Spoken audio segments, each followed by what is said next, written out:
porque las vacunas están llegando. Y si nos vacunamos todos, lo demás también llegará. Las vacunas funcionan, salvan vidas. Cuando llegue tu turno, ponte la vacuna. Y en todas partes. Ponte Exa FM. El siguiente programa es de opinión, apto para todo público.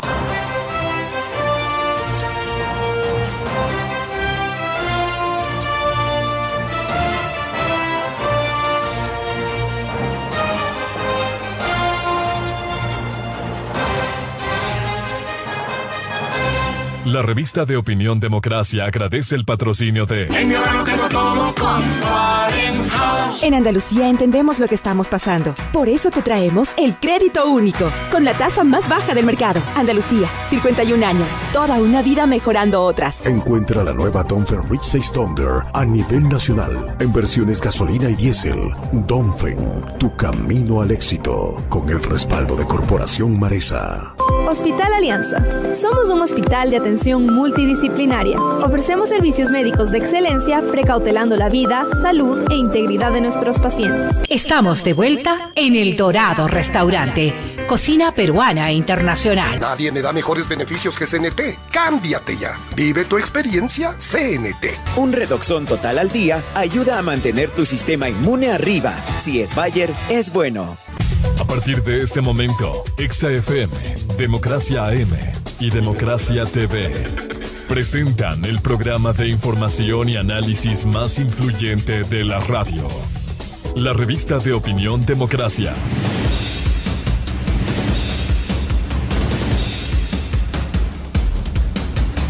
A esta hora, la revista de opinión Democracia presenta Miguel Rivadeneira. Los protagonistas, las entrevistas, la búsqueda de la verdad.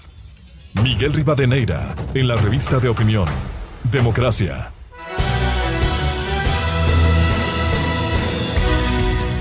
Seis 32 minutos en el territorio continental ecuatoriano. Un saludo cordial y afectuoso en la revista de opinión Democracia. Este lunes 13 de septiembre del 2021.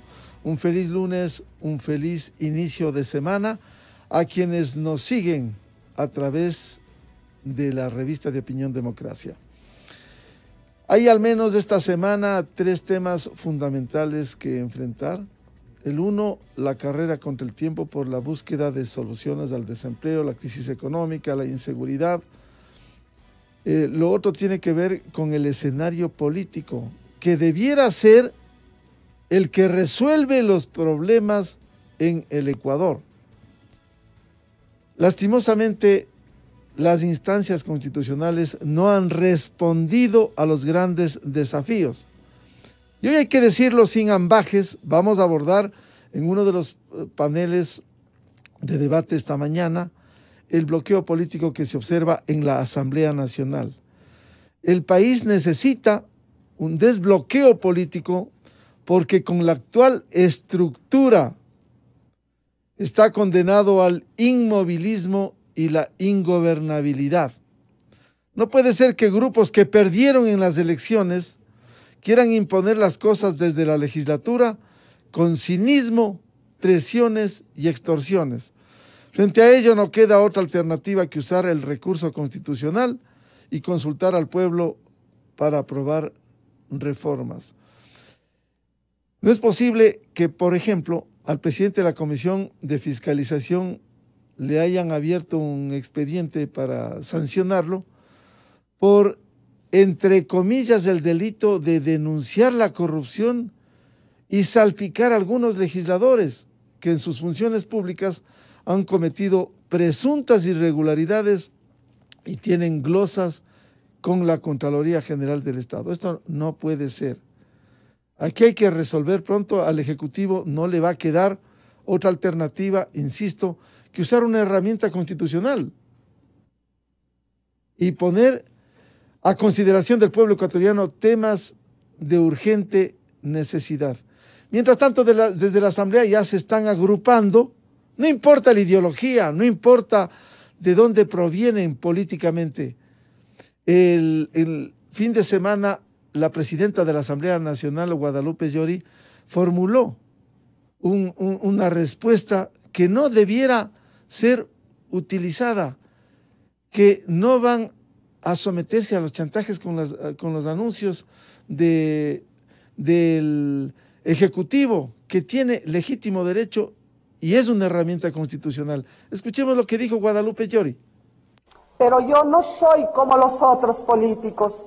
Yo no soy como los anteriores presidentes de la Asamblea, que con discursos vacíos decían preocuparse por el pueblo, pero cedían ante las presiones de los gobiernos de turno, sin pensar en la gente que les dio su voto, que confió en ellos.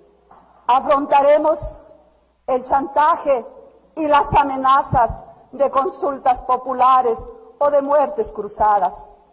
Las presiones no nos impedirán trabajar por el pueblo. Tengan la seguridad que fiscalizaremos el accionar político y lucharemos contra la corrupción y la impunidad a todo nivel, venga de donde venga. Lastimosamente, tengo que aclarar que esta lucha también la daremos al interior de la Asamblea. Aquí no hay presiones ni chantaje, señora presidenta de la Asamblea. Es una herramienta constitucional a la que el Ejecutivo tiene legítimo derecho para usarla. Si es que hay un bloqueo, y ahora agrupados con el correísmo, con el Partido Social Cristiano, Pachacuti, bueno, hoy tienen que responder. Vamos a abordar este tema esta mañana.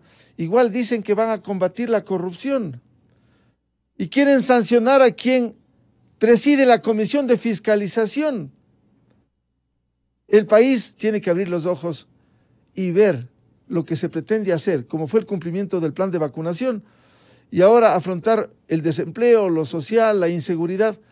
Lastimosamente la Asamblea no está acompañando para encontrar esas soluciones. Y veamos, que se asuma el gran desafío de ir a una consulta popular. Pero otro de los temas con el que queremos empezar este lunes se relaciona con la inseguridad, porque sin seguridad no habrá desarrollo. Hemos invitado al experto en seguridad, académico, escritor, investigador, doctor Lautaro Ojeda, sobre el incremento de la inseguridad en Quito, partiendo de un hecho que queremos que también nos explique. Hemos leído, no lo hemos concluido todavía, lo estamos leyendo, la última obra de Lautaro Ojeda Segovia, Violencia Social Interpersonal. Y en la página 22 revela un tema que se reduce el problema de la inseguridad y dice: generalmente la circunscribimos a la violencia criminal, a los delitos, mas no a la violencia social y peor aún a la violencia interpersonal, a pesar de que el porcentaje de homicidios ocasionados por este tipo de violencia supera el 43%. Doctor Lautaro Ojeda, muy buen día. ¿Cómo afrontar estos problemas de inseguridad de manera especial en Quito? Buenos días, Miguel. Gracias por la invitación. La inquietud ciudadana, y por cierto que reflejan en buena medida los medios, lleva a conclusiones y a preguntas muy graves en el campo de la inseguridad. Permítame señalar algunas de las preguntas que la ciudadanía se hace. ¿Por qué la delincuencia y la violencia, no solamente criminal, sino también social, se ha vuelto tan cotidiana, en especial en determinadas zonas, regiones, provincias, zonas diarias? ¿Qué aspectos, causas, factores explican ese altísimo porcentaje, especialmente de los dos ámbitos que hablo? ¿Qué papel desempeñan o juegan las instituciones tradicionales como la familia, la escuela, religiones? ¿Cuáles son los aportes de la academia en el conocimiento, en especial cualitativo, respecto de esas causas? ¿Por qué una buena parte de los medios de comunicación, en particular televisivos y redes sociales, se empeñan en presentar diariamente en no pocos casos en forma espectacular, detallada y morbosa los crímenes en determinadas zonas. ¿Será quizá la corrupción, especialmente en determinados niveles del aparato estatal y en particular durante el gobierno de la Revolución Ciudadana, una causa o un factor importante? Es decir, hay y finalmente tengo algunas otras preguntas que he tratado de recoger de la opinión ciudadana. ¿Por qué, a pesar de los enormes esfuerzos, todavía por cierto insuficientes, el aparato estatal, particularmente la policía, fiscalía, fuerzas armadas, la violencia y la delincuencia se agrava aún más y se ha vuelto desalmada, cruel e incluso monstruosa? Bueno, esas son algunas de las preguntas. Ahora, frente a esas preguntas, claro, la ciudadanía todo dice, bueno, ¿y qué hacer? Y ahí está realmente un desafío profundo, enorme, particularmente para este gobierno. Entre esos desafíos, doctor Lautaro Ojeda, ¿por dónde arrancar? Porque sabemos que se está enfrentando los efectos, los operativos, las acciones antidelincuenciales, pero quizás no se está mirando las causas de estos problemas. Correctamente, así es. Para mí como investigador, y profesor, he sido prácticamente buena parte de mi vida, el tema es el conocimiento. Si no existe un conocimiento serio, profundo, sistemático sobre este fenómeno, ¿qué tipo de propuestas se pueden formular? ¿Qué tipo de proyectos se pueden formular?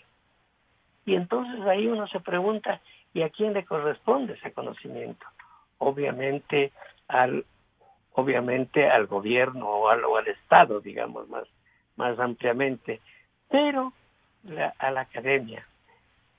A propósito del libro que usted acaba de mencionar y ha sido publicado recientemente, yo he tenido el cuidado de revisar ampliamente, no suficientemente, pero ampliamente la bibliografía sobre este tema en el caso ecuatoriano. Y mi conclusión es que es realmente no solamente insuficiente, sino en algunos casos precaria. Y entonces, sobre esa base que no conoce o desconoce plenamente el tema de las causas, ¿por dónde ir? ¿Qué proponer? Sino medidas inmediatas, medidas coyunturales que pretenden responder a esta situación tan grave y este aumento tan significativo, particularmente en la pandemia. Es notable realmente constatar, y así lo muestran las estadísticas, el aumento del índice de criminalidad en esta época.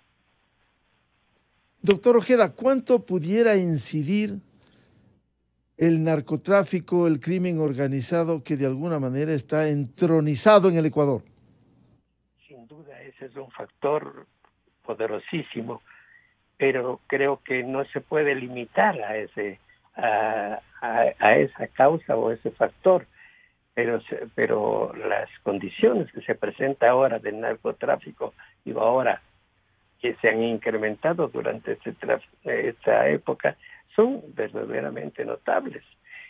Y desde la producción en la frontera norte ha aumentado, la actividad de los cárteles, la vinculación de los cárteles mexicanos, especialmente con las bandas criminales en el Ecuador, e incluso centradas en buena medida en las cárceles, el aumento del hambre, de la desigualdad, de la corrupción, son realmente elementos o factores que contribuyen poderosamente. Por lo tanto, yo diría que si bien es cierto, el narcotráfico es lo más notable y notorio, y se manifiesta particularmente en las principales provincias de la costa a través de sicariato, etcétera. Creo que no hay que limitarse solamente a eso.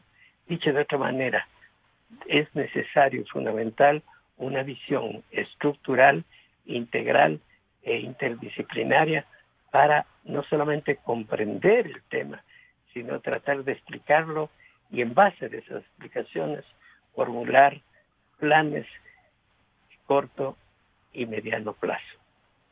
Se está haciendo investigaciones en Quito, en el Ecuador, que permitan sobre esa investigación acometer con mayores certezas a la violencia.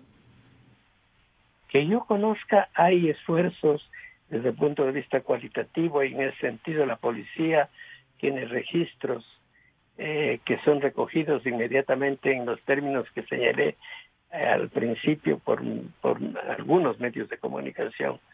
Pero yo no conozco realmente estudios, salvo excepciones, estudios sobre aspectos cualitativos, es decir, que tengan que ver con lo que se denomina la etiología, las causas mismas, sino los factores más coyunturales. Y ahí que creo que es importante asignar recursos significativos a un equipo de profesionales de varias disciplinas que estudien, que trabajen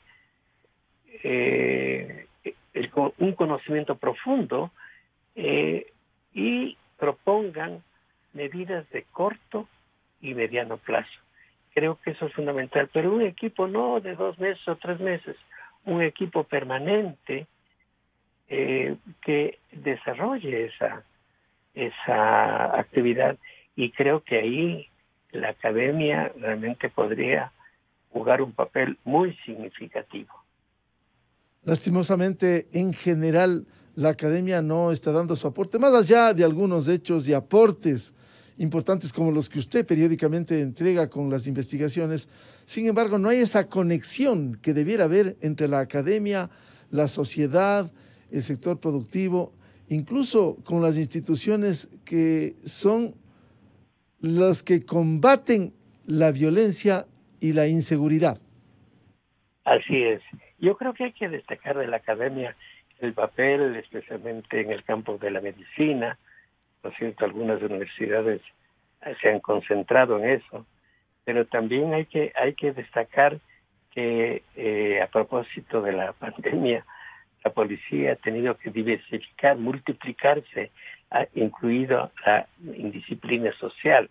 Entonces, esta concentración, esta absorción de la pandemia en sus efectos e incluso en sus causas, creo que realmente ha distraído, por decir algo, no ha permitido concentrarse en el campo que estamos tratando. Y claro, hay un problema que es real, es la ausencia, la precariedad económica, y entonces habría gente, creo yo, que se cuestione y diga, bueno, asignar cantidades significativas para el conocimiento no es oportuno, sino en armas, en más policías, en una legislación mucho más dura, por lo que se denomina el populismo punitivo, aumentar las penas, e incluso esta situación probablemente ha aumentado el número de personas que piden, que quisieran que se implante la pena de muerte, especialmente para los delitos monstruosos. Entonces, esta situación me parece a mí no es muy favorable para disponer de no solamente de información, sino, insisto, de un conocimiento cualitativo que permita formular propuestas estructurales, multidisciplinarias y no solamente de corto plazo, sino de mediano plazo especialmente. Doctor Lautaro Ojeda, ¿Qué hacer y cómo enfrentar el crecimiento de la delincuencia en Quito? La pregunta más difícil, ¿qué hacer frente a este fenómeno, a un fenómeno de carácter estructural y multidimensional? Yo creo que el gobierno está haciendo esfuerzos. Esto se ve especialmente en el tema de las cárceles, en el tema de los operativos. Pero mire, a propósito de operativos, en Guayaquil se acaba de conformar y actuar un grupo muy significativo de policías de élite para combatir este asunto, este grave problema, pero los resultados no han variado notablemente, a pesar de gran esfuerzo. Quiere decir que la cosa es mucho más profunda, ¿no es cierto? Quiere decir que hay un fenómeno de carácter geográfico, de carácter, qué sé yo, por cierto, en el caso de Guayaquil y de la costa, de profundización de la comercialización, distribución de la droga. Y tengas en cuenta además un fenómeno gravísimo, que es el crecimiento del consumo interno de droga, ¿no es cierto?, que está produciendo tantos efectos, y especialmente esto relacionado con la disputa de territorios por parte de las bandas. Espeluznante realmente todos los días escuchar que no solamente son 2, 5, 7 muertos que se disputan estos espacios, y que además, ¿no es cierto?, están en buena medida dirigidos, comandados desde los centros de, entre comillas, de rehabilitación social. Doctor Lautaro Ojeda, ¿usted cree que con la revisión o la eliminación de la tabla de drogas se pudiera reducir esta incidencia del microtráfico? No tengo una respuesta sinceramente así contundente. Creo que puede haber algún efecto, pero no tengo, Miguel, no tengo elementos suficientes y conocimiento como para poder dar una respuesta certera. Creo que es un tema que hay que revisarlo. Considero que esa propuesta debe tener el fundamento o los elementos que permitan al gobierno formularla, pero sinceramente allí no puedo aportar, creo, mayormente. Usted se ha referido al sistema carcelario, en donde muy difícil llegar a la rehabilitación social si no se puede controlar lo que sucede en los centros penitenciarios, más allá de los esfuerzos y los recursos que el gobierno ha anunciado. ¿Cómo afrontar y controlar eso? A ver, primero, perdónela usted y los escuchas que insista tanto. ¿Cómo controlar? Conociendo realmente más profundamente ese fenómeno. Yo conozco que de la primera encuesta que se hizo en las cárceles hace algunos años y que reflejaban en buena medida esta situación, de esos años acá, los cambios que se han hecho en las cárceles se refieren básicamente a una infraestructura construida yo diría casi mafiosamente, pero no realmente con énfasis en la formación de guías penitenciarios, en las condiciones, el mejoramiento de condiciones de vida de los presos, que realmente no han mejorado mayormente, un avance profundo y significativo en el campo de la tecnología, que en buena medida con estos acontecimientos graves han destrozado y que no es tan fácil sustituir tan ligeramente o tal vez tan sistemáticamente. Entonces creo que realmente allí hay una irresponsabilidad estatal, que conste que digo estatal, una irresponsabilidad histórica que ahora, por cierto, se muestra de manera mucho más grave, mucho más evidente, y que le toca realmente a este gobierno hacer un trabajo de carácter estructural, el esfuerzo que hace a través de su director, el coronel Cobo, que conozco realmente de su trayectoria firme, inteligente y más, creo que es importante, pero no suficiente, me parece a mí. No conozco de un equipo de profesionales que realmente estén apoyando, respaldando, trabajando en este campo. No conozco, es posible que los haya, pero no se conoce. Hay una deficiencia en el campo, por ejemplo, de la criminología. Una pregunta que yo me formulo y digo, ¿por qué no se han creado escuelas de especializaciones de criminología? ¿Por qué hay tan pocos criminólogos, para mencionar una profesión importante? ¿Por qué la psicología o los psicólogos no han podido dedicarse en buena medida de su labor, dedicarse a este campo? ¿Por qué la sociología? ¿Por qué la antropología? ¿Por qué el derecho, etcétera? Creo que no es un tema unidimensional, unidisciplinario. No es cuestión de confiar solamente a una carrera, a una disciplina. Y encima de eso, con la carga enorme y la demanda ciudadana, que la policía resuelva eso. El ideal para algunos ciudadanos sería tener un policía en cada cuadra, ¿no es cierto?, muy cerca, y que ellos se encarguen de combatirlo. Y la pregunta es, ¿y las organizaciones sociales y las organizaciones empresariales cuánto dedican, cuánto invierten en ese campo? Yo creo que es un ejemplo que hay que tener en cuenta el caso colombiano en el campo de las organizaciones empresariales, los recursos que dedican ellos a la investigación. Eso, yo creo que hay otros ejemplos del caso chileno, etcétera, que hay que tener en cuenta para responder, digamos, a esta gravísima situación. Por cierto, el caso colombiano que usted lo cita y lo sabe muy bien, doctor Lautaro Ojeda, ocurrió luego de casi 5 décadas de una violencia permanente en ese país. Entendieron y dedicaron inmensos esfuerzos y recursos para esa investigación. En el caso ecuatoriano, doctor Lautaro Ojeda, usted ha hablado de la irresponsabilidad estatal. ¿Acompaña o no la justicia en este proceso para combatir a la delincuencia?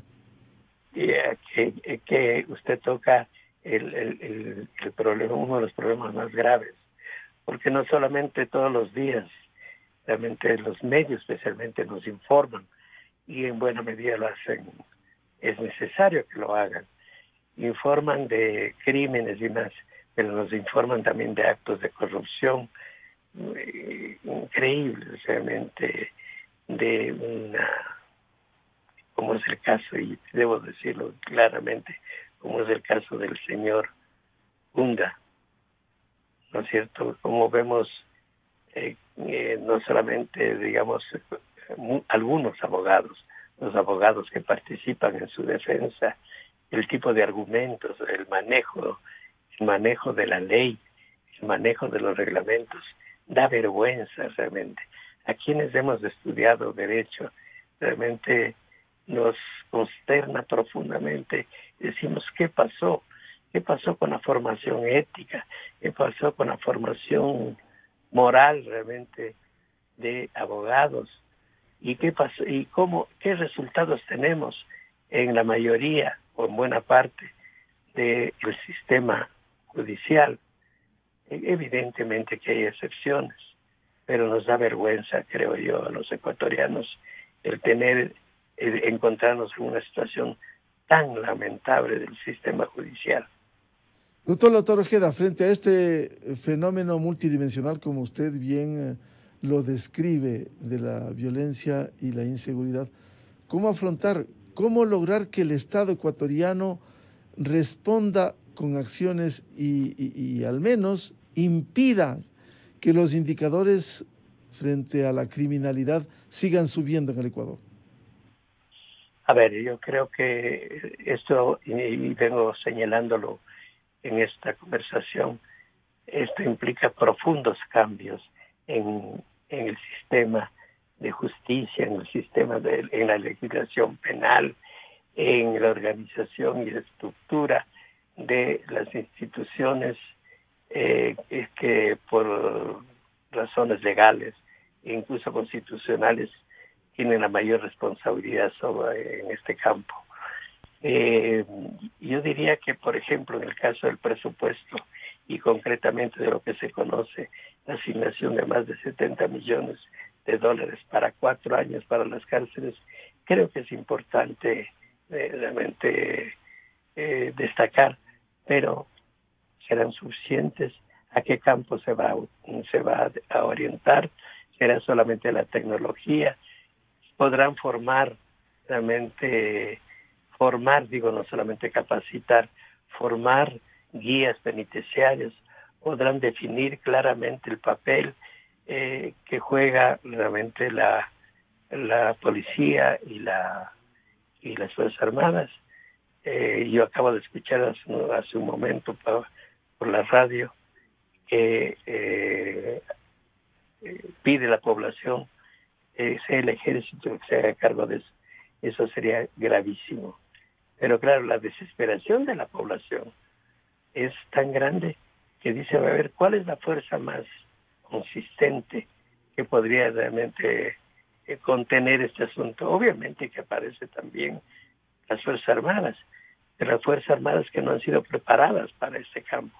Ellas han sido preparadas para la guerra, y denominar guerra realmente al narcotráfico, guerra a la criminalidad, creo que no es realmente el nivel que hay que hacerlo. Creo que es más amplio, más profundo. Doctor Lautaro Ojeda, si es que no se puede afrontar de una manera conjunta, ¿no teme que los indicadores de la criminalidad, cuando recuerden el correísmo como gran cosa, se reivindicaba desde el Ministerio de Gobierno que se redujo a un dígito los homicidios? Pero por los hechos que se están evidenciando, ¿ese repunte va a determinar que vuelve a crecer en el Ecuador? Sí, yo creo que los elementos, desgraciadamente, no quiero ser agorero realmente, pero creo que los elementos llevan a pensar que el fenómeno va a aumentar, no sé en qué proporciones y más, pero va a aumentar también no solamente en el ámbito criminal, a propósito del trabajo que elaborado y ha sido publicado, sino en el ámbito de la violencia social. Para mí me parece que no es tan importante y significativo este porcentaje de homicidios cometidos en el Ecuador, 43%, a lo mejor son más, 43% de los homicidios son producidos por violencia social, es decir, que el 47% corresponderían realmente a la violencia criminal. Por lo tanto, hay que incluir la violencia social también, no quedarse en la violencia criminal. Y en la violencia social están la familia, la escuela, las religiones, etcétera, o sea, las instituciones religiosas. Hablo de todas, no excluyo ninguna de ellas. Y entonces, ¿qué papel están jugando ahí? ¿Qué pasa